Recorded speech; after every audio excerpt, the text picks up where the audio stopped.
everyone. Welcome to this week's edition of Talk of the Town. Steve Putnam here. Glad to be here this week with you. And I'm also glad to have the guest that we have today. Now, she's been on the show before, so we don't have to tell her all the things about how if you ever come, you got to come back. She already realizes that because she's back. Let's swing the camera around and introduce everybody out there who doesn't know to Miss Mary Beth Martin. She is the Executive Director of the Earl Scruggs Center right here in Shelby. Glad to have you with us. Thank you so much. Glad to be here. All right. Now, I know that when we say the Earl Scruggs Center, most people probably know what we're talking about. They probably know what we're talking about, but there are probably a few people out there who are like, what? So, what is the Earl Scruggs Center, just for those 2 or 3 people in Cleveland County that might be viewing that just don't know? So the Earl Scruggs Center is a museum and a cultural center. We're located in the historic Cleveland County Courthouse, which is right there in the center of Shelby and actually the center of the county on the historic Cleveland County Court Square.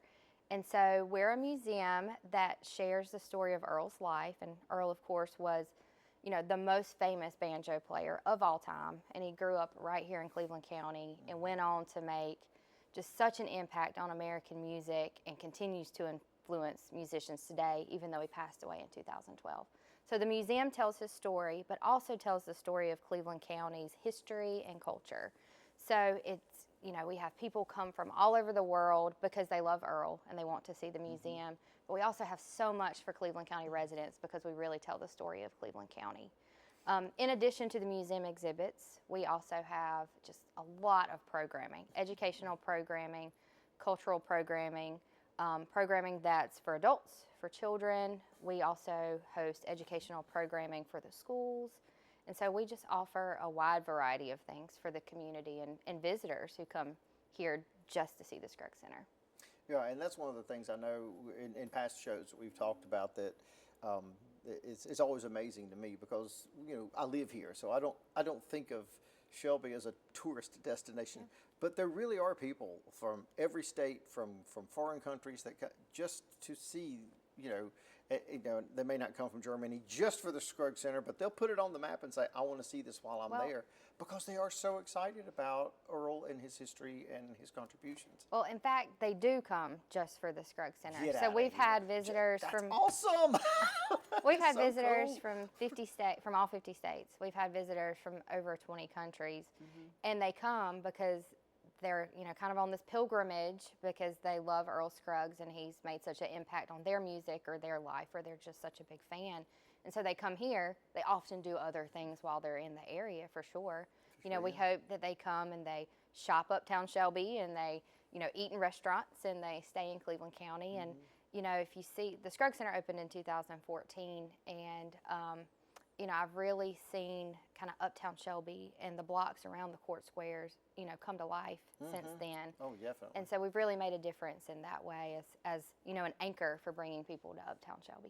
Right, and I know I was uptown one time, and there was a whole group, probably a busload of people taking pictures and whatever, and they were from Japan. Yeah. they had traveled here from Japan to come to the Scruggs Center. So, I was like, so we have a group of Japanese musicians come every year, usually sometime in early fall. And they come because Earl has an enormous fan base in Japan. In Japan. And it's because I found this out. It's because Earl and Flatt and Scruggs, so with his musical partner Lester Flatt, they did a tour in the late 1960s in Japan and just created like legions of fans there.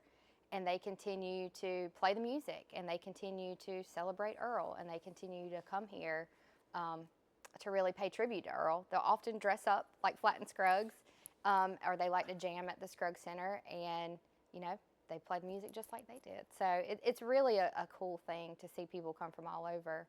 I'll give you another example of people coming from all over. We just hosted a banjo camp, and we brought in 3 world-renowned instructors, Tony Trischka and Kristen Scott Benson and Bill Evans, and we had people sign up from all over the country to attend. It was a banjo camp that focused on Scruggs style. So all these people who love Earl and want to play music like Earl and wanted to learn more about him came from all over the country, from Washington State, from Oregon, from California, from Pennsylvania, from the D.C. area, Florida. You know, there are very few people from, you know, within 100 miles of Shelby, you know, come to this camp because they wanted to come to the place that Earl came from and learn about the music and learn about this place that shaped his music and, sort of the background of all that. So it's just, it's a great thing to see people come and, want to pay tribute to Earl, but also learn about this community and really how important culturally it is. And he really did change how banjos were played. I mean, there are certain people who make like fundamental contributions to a genre of music.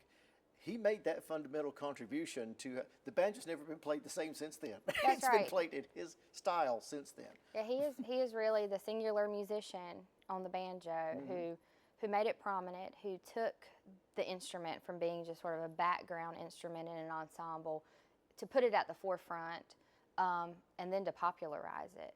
Before then, the banjo really didn't get much attention, but Earl's style really put it at the forefront and really changed the way people perceived the banjo and then the way it was used in American music from then on.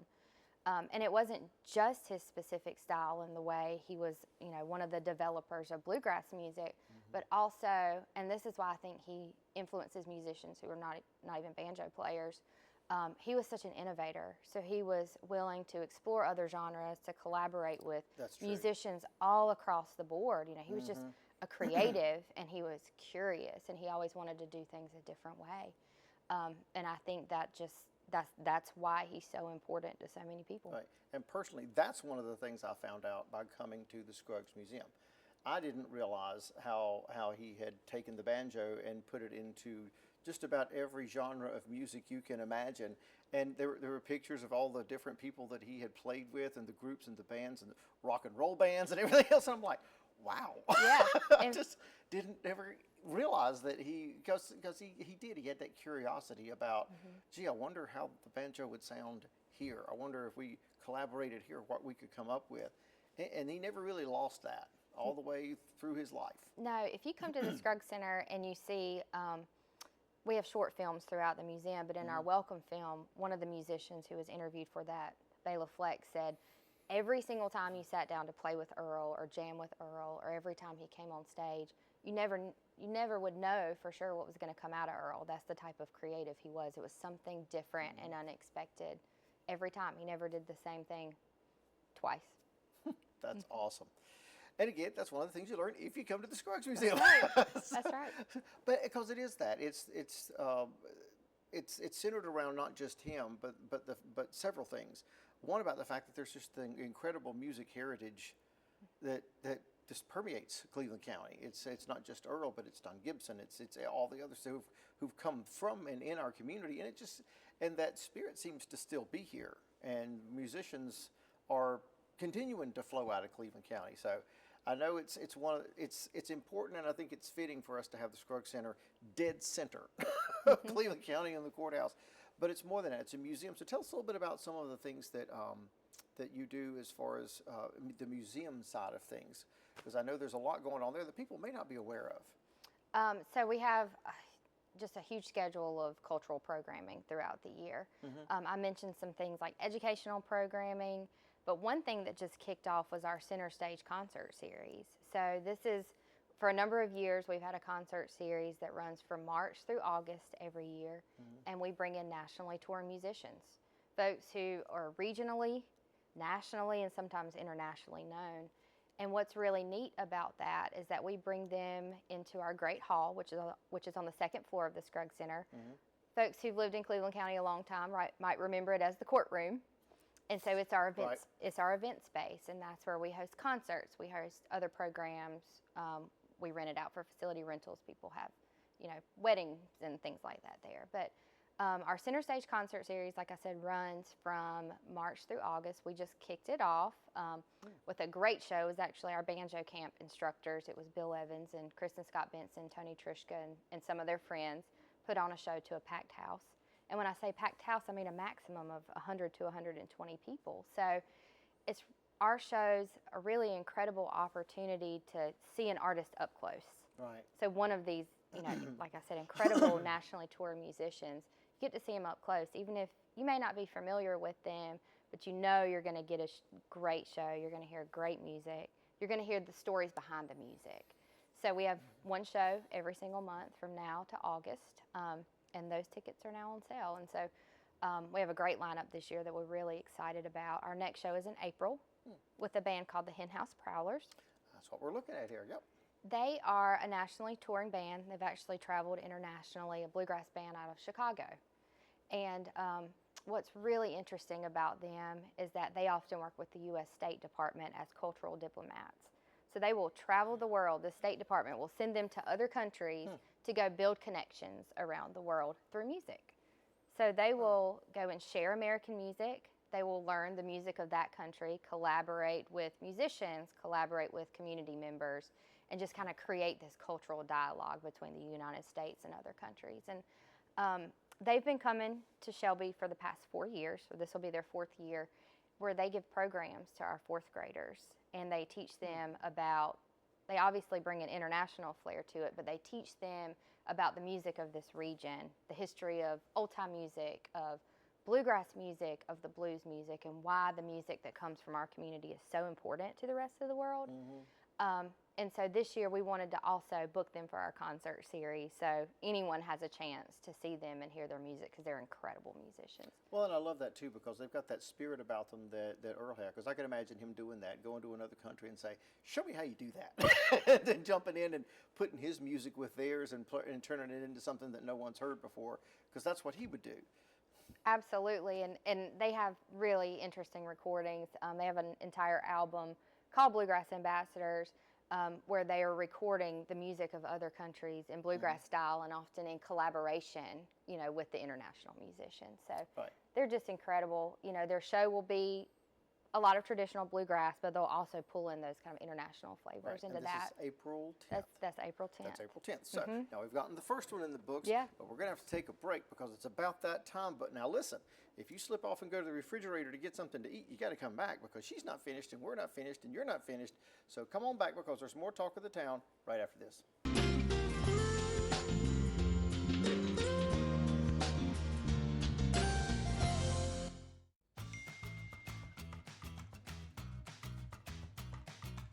Probably not. I have to study for my exams next week, and my dad would kill me. I can't make it. I've got a big game tomorrow night. I want to make sure I'm in good shape. No, I'm good. I don't want to get in trouble. My parents would kill me. Nah, I gotta fill out scholarship applications. Everyone has at least one good reason to stay away from drugs and alcohol. Find your reason today and get back to enjoying life. I am Noel Tillman II, and that is Gregory Tillman. Can I call you Dipsy? Yeah, sure. My wife calls me that all the time. Here. Really enjoyed you in Deadpool 2, and I'm glad that you took the time out of your busy schedule to be seen or unseen. Tim, do you happen to know? I think he's working on his resume. He like duct tapes rides together whenever they're starting to fall apart. Super sketchy. Like Ghost Town, isn't it? Yeah. The theme parks. She gets her hair from her mom, her eyes from her dad, and her drugs from her home medicine cabinet. Fact, more people die from drug overdoses than from car crashes or gun violence. And over 50% of those deaths are from prescription drugs. Prescription drug abuse is preventable. 1. Secure and take regular inventory of our medications. 2. Dispose of unused or expired medications. 3. Share this message with others. Be aware, don't share, lock your meds. Hi, I'm Nikki Bliss Carroll, your host for Cleveland Connections, the show that explores what's happening at Cleveland Community College. Join us as we sit down with members of faculty and staff to discuss programs of study, upcoming events, and other exciting campus news. We'll have a new show for you each month on C19 TV, or you can stream us online at c19.tv. Tune in and connect with Cleveland Community College on Cleveland Connections.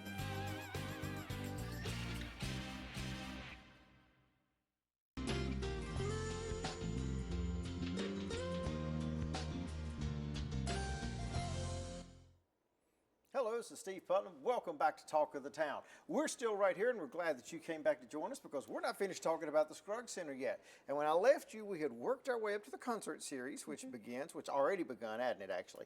And the next one you said is coming up on April 10th, and you just described a fabulous concert that I know everybody's going to want to come and see. But keep fast forwarding and telling a little bit about what's happening and who's coming and some about the other events. Yeah, so like I said, we have a schedule that runs through August on the concert series. The artists cover Piedmont Blues, which is important to this area. We have a wonderful artist. Her name's Charlie Lowry from Eastern North Carolina. Incredible musician and vocalist. He'll be here. An upbeat band called the Faux Pas. And then the last sort of the capstone concert of the series are local musicians, the McMurrays. So Brian Fitz and Steve McMurray, and they're going to come and just share the music behind their band that's, you know, known all over the country, Acoustic Syndicate. And so that'll be a really special show to give them a chance to come and just talk about that and share that with the local audience. So we're just really excited about the entire series and just encourage people to go out to our website, and you can purchase individual show tickets on our website. And like you said, the first opportunity after this show is going to be the April 10th. What night is that on? The Thursday night. So all of our shows take place on Thursday nights. And they start at 6 p.m. And usually shows run an hour to an hour and a half. So it's just a really nice Thursday night event. You can come and have this great show, get out in time to go get dinner somewhere in Uptown Shelby, or enjoy, you know, some of the local scene. And it's just incredible. And we have people come from around the region to see our shows. It's not unusual to see show attendees from Charlotte, upstate South Carolina, Asheville area. So also a chance to meet some people. There you go. That's awesome. Now I know that's the concert series, and that's a part of what you do, I suppose there.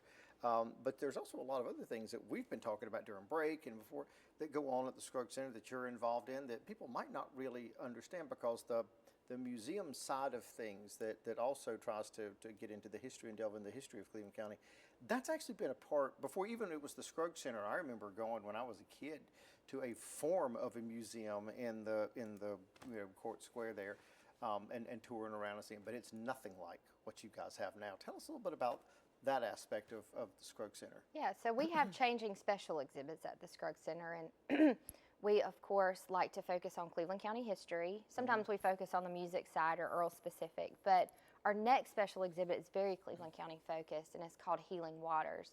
And it's a history of Cleveland County's mineral springs, which is something that over the past 10 years, a lot of folks have been interested in and have come to the Scruggs Center to say, I want to know more about that. In fact, it's really a celebration of the first special exhibit at the Scruggs Center when it opened in 2014.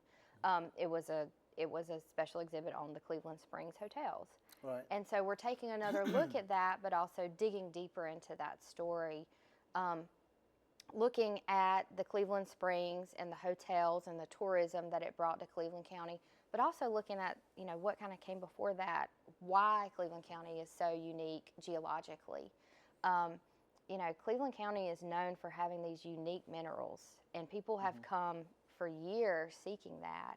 And so what made our springs very special is people felt like they had healing properties. And that dates back to the indigenous people who lived in this area.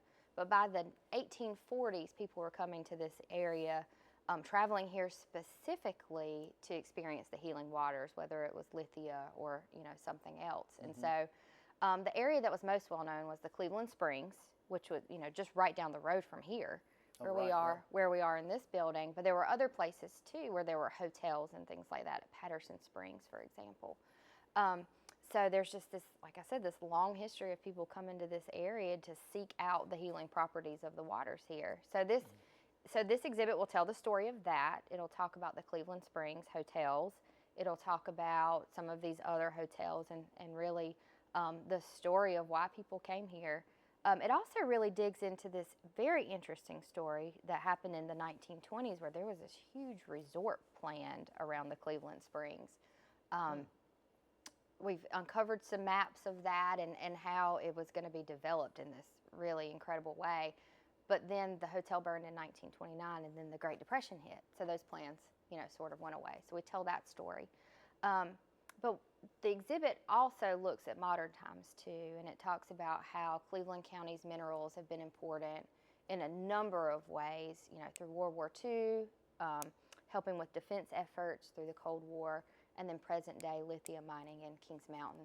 And we've been so incredibly fortunate to work with the Albemarle Corporation, who have helped sponsor the exhibit along with the City of Shelby, and who are supporting some of our programming. And so I think it's important to talk about the mineral mining and things here in Cleveland County and why this was important historically, but it's important now too, and how Cleveland County is really unique. Right, and it's one of those things like I heard always growing up about lithium. You know, the lithium. There's lithium in Kings Mountain. There's lithium in the water. There's lithium here, lithium there. Yeah, so it's like me hearing people come to the Scruggs Center and taking it for granted that that's a tourist destination. I took for granted, you know, that everybody had lithium in their backyard. No, they don't. It's just like one of the very few places on the planet where you can actually find lithium, you know, in the form that it is, that can be mined and used and is actually in the water, and it gets dissolved in the water along with a lot of the other minerals that you're talking about. I remember stories, and the place where it was, I had a friend that lived very close by where they've built the columns now, is where a lot of this was back in that area. And I remember them telling me, oh yeah, my grandmother's grandmother said that there was all this down here, and you hear those stories. But to look through some of the history, it's really amazing. We were the tourist destination spot for a number of years. Yeah, during the heyday, from the late 1800s through the last time the hotel burned in 1929, we were really a destination, and it brought, you know, wealthy people for tourism. It brought people who were seeking, like I said, the healing properties of the water, really from all over. You know, politicians, like I said, wealthy people, business people, all came to, this was really a destination for them. And so we tell that story in this exhibit. And like I said, people have come to us through the years saying they want to know more. They want to know more. So this is what we're doing. We're telling more about it. So it's going to be an incredible exhibit. It opens on March 11th, and then it'll be on display through December. So people have a good long time to come see it, and we encourage everyone to come out. I think it's also a good time to remind everyone that the Scruggs Center is free for Cleveland County residents on Saturdays. So if you want to bring your family out to see that exhibit or see other, you know, the other exhibits at the Scruggs Center, Saturdays are a great time to do that. We're open from 10 a.m. to 4 p.m. And I love these exhibits. I don't know who your curators, but they do a fabulous job. I love these exhibits. They're very well done. They're very well researched, and it's every time I've come, I've learned something more about this place that I grew up in, that I didn't know about, that was right under my feet. And this is going to be one of those things. I know a little about this, but I can't wait to find out what you found that I didn't know. Well, we will look forward to having you. I know, that's going to be awesome. Now, I know that this exhibit's going to be there, and it's going to be a part of what's going on there, but there's so much that just happens and comes and flows, and it operates through the center. And I know that one of those things is all these events that you plan, in addition to what you've already talked about, to have people get immersed and exposed to music, like the summer camps and things. Tell us a little bit about that. Yeah, so over the summer, last summer was the first summer that we offered instrument camps, but this summer we're going to offer them again. They were really well received, very popular, and so we're going to offer several beginner banjo and guitar camps, and these are focused on children, particularly beginners, and they are taught by local music educator Justin Harper. And so they will take place in June and July, and before too long, in the next few weeks, you'll be able to see that on our website and start signing up for those camps. And we offer them at a very low cost. We feel like it's really important for children who want to pursue these instruments or to pursue music to have the opportunity to do that without, you know, a lot of cost. So we feel like that's really important. We'll also offer instruments too if they don't have their own instrument to participate. So we encourage people to check that out and sign up for that if they have a child who's interested in pursuing banjo or guitar over the summer. We also have a huge slate of programming that is going to be released very soon around the Healing Springs exhibit. It's going to include programming for children to adults. Like, for example, we're going to have science programs for children. And then we're going to have some programs for adults. We'll have scholars come in and talk about tourism around these healing waters. And then a very interesting program we'll have over the summer is we're going to have a program on Victorian dance. So people can come in and see sort of see what a social event might have looked like at the Cleveland Springs Hotel. So that'll be an interesting program. That'll be fun. And I just encourage people to just stay tuned to our website. If you're not on our newsletter list, email us and get on our newsletter list so you can see what's going on. There's always something happening at the Scruggs Center. And your event space, I know you mentioned this earlier, but people, you know, a lot of people rent it out for different functions. It's a beautiful space. we actually rented it out for something ourselves, and just it was absolutely wonderful. And so if folks are looking for a good place to hold an event, that's something they should contact you for as well. Yes, absolutely. Contact us about that. It's a very unique space because it is in a museum in the historic courthouse. So if you have an event where you feel like that, you want that kind of historic flair to it, then it's a great place to rent out for that. And then you can also have access to exhibits too while you're there, something else for your guests to do. So it's a flexible space too. So yeah, I encourage people to reach out. Now, looking a little further ahead, I know we're getting close to the end, so I wanted to get one more plug in because it's something, believe it or not, people have to think this far ahead. Labor Day, you have something very special coming up as well. Tell us about that. I know it's it's like people are talking about Labor Day, or Labor Day made to Memorial Day, but we were talking about it earlier, and I want to get it out there. So like you say, it's in people's minds. So tell us a little bit about that. Never too soon to talk about the Earl Scruggs Music Festival. So it's our enormous event that we have. This will be the 4th year on Labor Day weekend, which is the last weekend of August this year at the Trine International Equestrian Center. We'll have 3 days of music celebrating Earl. We'll have workshops. So not only, some of the very best artists in bluegrass and Americana music, but also workshops that talk about, Earl's legacy, programs for children throughout the weekend. It's just a really incredible event that we're very proud to be a part of. And we've already announced a headliner for this year. We'll be announcing the rest of the lineup sometime later this month, but we've announced that Allison Krauss and Union Station will be our headliner this year.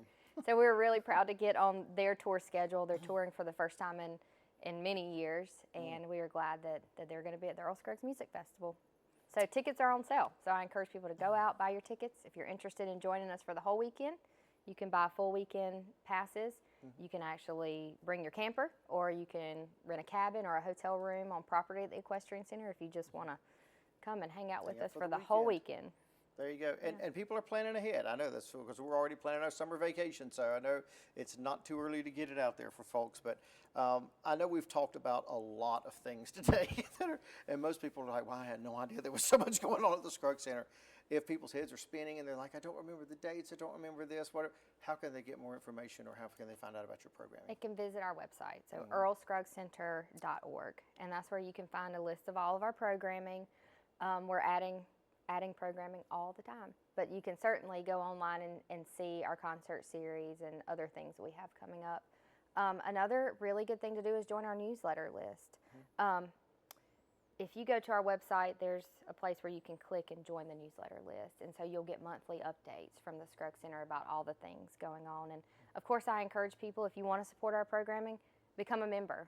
There's membership opportunities from $50 on up, where that helps support all the things we do at the Scruggs Center and in the community. And then, of course, you get, it's kind of inside scoop on what's going on. That is awesome. Well, thank you so much for being on our show Thanks for having me. We appreciate it. And we also appreciate you watching our show today, because if you don't watch, we don't have a show. We also don't have a show without story ideas. So if you look right here on the bottom of the screen, info@c19.tv is how you can email us things that you know about that maybe we need to know about as well. People that we need to get in these red chairs, and stories that we need to hear. But until then, this is Steve Putnam signing off, saying have a great week.